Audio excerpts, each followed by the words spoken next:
করুন, এইটা দেখেন, একটা পাহাড়। কি বলবো, এটাকে দেখে আমাদের রোমিও কোথায় উঠে গেছে দেখবেন আপনারা, দেখতে থাকুন। প্লাস আমিও উঠে গেছিলাম ভয়ে। তো যাই হোক গাইস, সবসময় সাহস দেখানো ভালো না।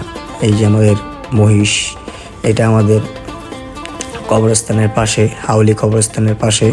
তো এখানে অনেক বড় বড় গরু আছে। হাউলি কবরস্থানের পাশে আশা করি অনেক বড় বড় আল্লাহর রহমতে গরু আইসা পড়ছে।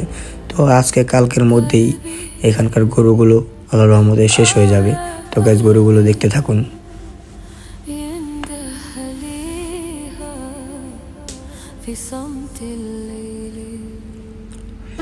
তো এই যে আবার ইন্ডিয়ান গরু দেখে ফেললাম আমি এখানেও। Aslak. Aslak. Aslak.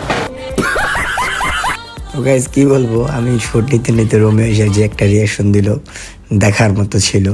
তো এখান দিয়ে একটু আলো পাওয়ার কারণে গরুগুলো দেখতেও সুন্দর লাগতেছিল, ক্যামেরার ফ্রেমিংটাও কোয়ালিটিটা অনেক বেশ আসতেছিল।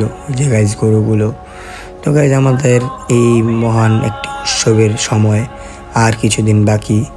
তো যার যত মন খারাপ থাকুক না কেন, এই পশুদের মাঝখানে আসলে সব মনের দুঃখ চলে যায়। তো এই রাস্তাটা আমার একটা স্মৃতিময় রাস্তা ছিল একটা সময়। তো যাই হোক গাইস, এই যে এখানে আলহামদুলিল্লাহ অনেক গরু আইসা পড়ছে। তো দেখুন এই রাস্তায় অনেক সুন্দর সুন্দর গরু আসছে। তো আমরা গরমের তীব্রতায়, বৃষ্টি পড়েছে যাই হয় না কেন, একটু গলাটা ভেজানোর জন্য একটু শরবত খেয়ে নিলাম। তো এটা হলো আমাদের জনি টাওয়ারের পাশে। তো এই দেখুন, এখানে থেকেই শেষ, আসা আর যাওয়া হবে না তাদের। এক গাড়ির গরু দেখতে হাজার গাড়ি মানুষ। যাই হোক গাইস, আল্লাহ হাফেজ, আসসালামু আলাইকুম।